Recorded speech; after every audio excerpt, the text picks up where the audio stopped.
Dear students, welcome to Gate Smashers. आज की इस वीडियो में एक्सप्लेन करने जा रहा हूं इंट्रोडक्शन टू हडूप। हडूप की स्टोरी जो है वो स्टार्ट होती है 21st सेंचुरी की बिगनिंग से, मतलब अगर हम बात करें 2001 से, तो वहां से इसकी स्टोरी जो है वो स्टार्ट होती है जब इंटरनेट जो था वो पॉपुलर होने लग गया था। मतलब उस टाइम पे इंटरनेट जो है वो मार्केट में आ चुका था और वहां पे बहुत सारे यूजर जो है वो डेली बेसिस पे इंक्रीज हो रहे थे। तो उसकी वजह से हुआ क्या, उसकी वजह से बहुत बड़ा फर्क पड़ा डेटा के ऊपर। मतलब उससे पहले की बात करें तो डेटा हम लोग जनरली क्या कर रहे थे, रोज एंड कॉलम्स में डेटा को स्टोर कर रहे थे। मतलब एक प्रॉपर स्ट्रक्चर डेटा था और उसी को ही हम स्टोर कर रहे थे और उसी को हम प्रोसेस करके आंसर फाइंड आउट कर रहे थे।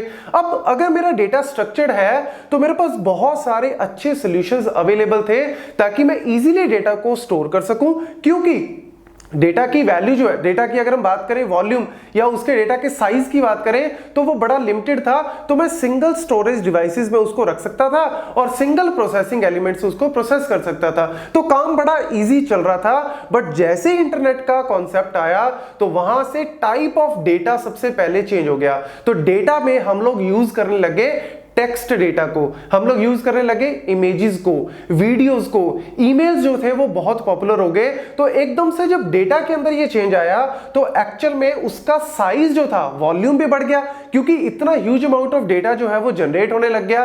क्योंकि अगर मैं बात बताऊं ना, मतलब 2003 और 4 की बात करूं तो उस टाइम पे मैं 9th 10th क्लास में था। तो पहली बार तब मैंने फोन जो है, मोबाइल जो है वो पहली बार उस टाइम पे मैंने देखा था। नोकिया 3310 और नोकिया 1100 उस टाइम पे यूज करना स्टार्ट किया था। तो उसमें तो सिंपल टेक्स्ट मैसेज हम लोग सेंड कर सकते थे।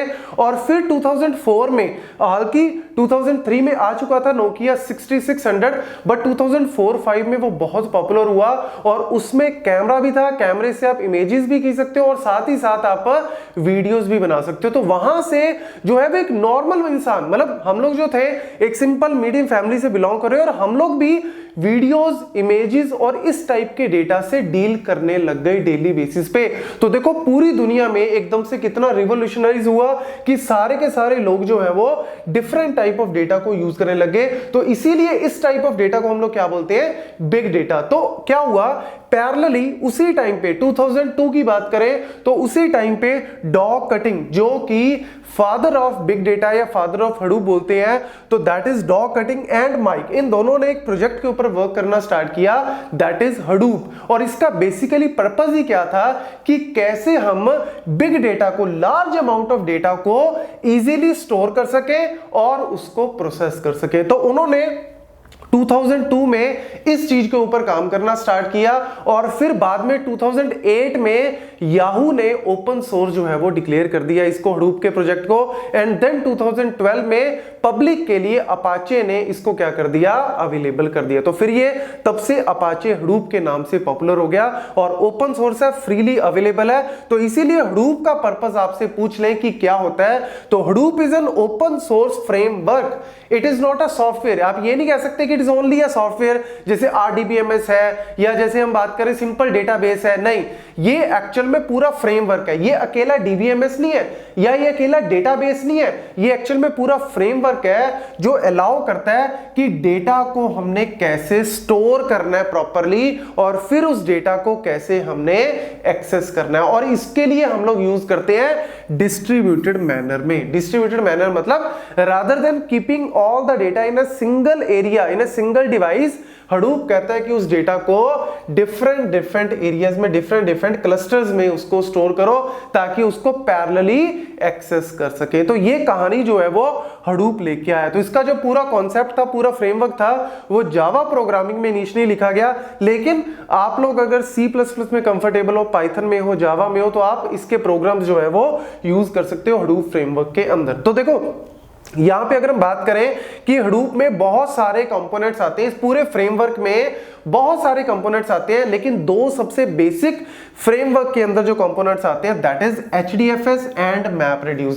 ये दो तो आप कह सकते हो इस सिस्टम की जान है, क्योंकि HDFS क्या है, हडूप डिस्ट्रीब्यूटेड फाइल सिस्टम। जैसे हम नॉर्मल विंडोज में, लिनक्स में यूज करते हैं फाइल सिस्टम जिनका पर्पस क्या है, फाइल्स को मैनेज करना। तो ये सारी चीजें ना लोकल सिस्टम में ओके है, लेकिन जब हम बिग डेटा के कॉन्सेप्ट को यूज करते हैं जहां पे ह्यूज अमाउंट ऑफ डेटा से डील कर रहे हैं, तो वहां पे हम एक डेटा को एक सिंगल जगह पे नहीं रख सकते, हमें जो है वो डिस्ट्रीब्यूटेड मैनर में रखना पड़ता है। तो उसके लिए जो HDFS जो है वो स्पेशली डिजाइन किया हुआ है कि rather than keeping the data on a single area, जैसे आपके पास कोई फाइल है 1280 MB की, तो इसने करना क्या है ना, इसने पूरी एक फाइल को, ये पूरी जो एक फाइल है 1280 MB की, एक जगह पे नहीं स्टोर करनी।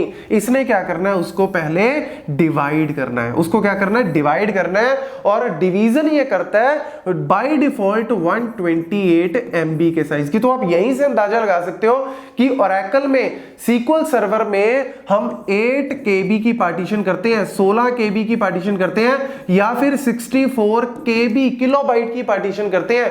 यहां पे एक पार्टीशन जो हो रही है ना, वही 128 MB की हो रही है। तो पार्टीशन ही अपने आप में इतनी बड़ी है, तो ऑब्वियसली ये कितने ह्यूज अमाउंट ऑफ डेटा को डील करता होगा। तो इस तरीके से ये पार्टीशन करता है और फिर इन पार्टीशंस को क्या करता है, अलग अलग जगह पे सेव करता है, जिसको हम बोलते हैं डेटा नोड्स। क्या बोलते हैं, डेटा नोड्स। तो अलग अलग जगह पे इन डेटा को यहां पे क्लस्टर्स में रखता है। और इसके लिए ऐसा नहीं कि नए नए हार्डवेयर, नए नए डिवाइसेस को यूज करते हैं, हम ऑलरेडी एग्जिस्टिंग जो कमोडिटी हार्डवेयर हैं उन्हीं को ही यूज करते हैं। मतलब कॉस्ट को भी यहां पे बचाने की कोशिश की हुई है।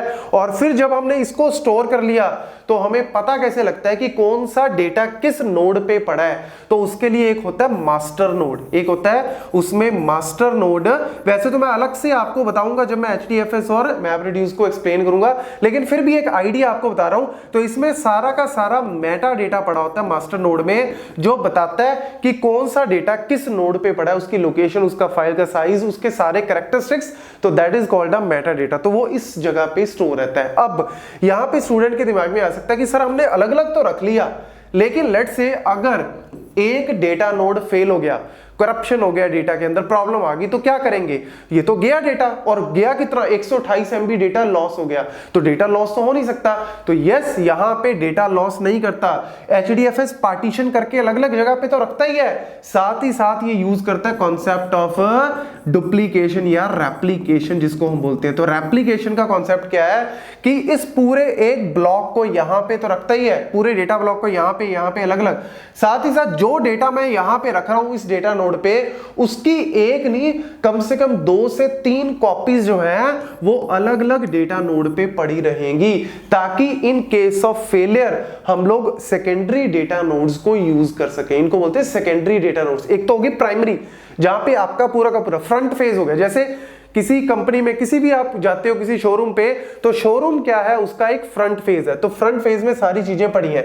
उनका एक गोडाउन भी होता है कि अगर लेट्स से यहां पे कोई प्रॉब्लम आ गई तो वो गोडाउन से चीज को ले आएंगे, यहां पे खत्म हो गया तो गोडाउन से चीज ले आएंगे।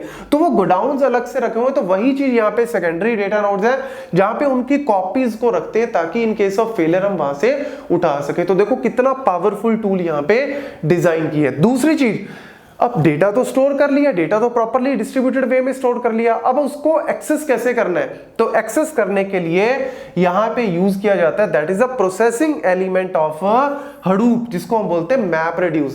ये एक तरह से इसका प्रोसेसिंग एलिमेंट है, CPU आप बोल सकते हो।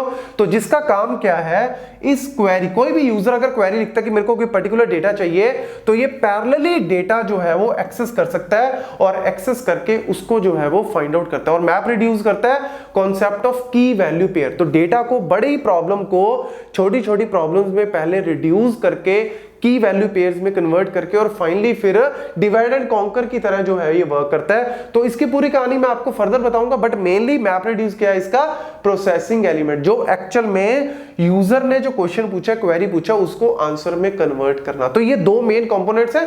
इसके अलावा हाइव है, यान है, बहुत सारे, ज़ू कीपर है, वो हम एक एक करके डिस्कस करेंगे। लेकिन अगर आपको इंट्रोडक्शन टू हडूप पूछ ले, हडूप के बारे में पूछ ले, क्यों आया, कैसे आया, तो वो इस वीडियो में आपको अच्छे से मैंने एक्सप्लेन कर दिया। Thank you.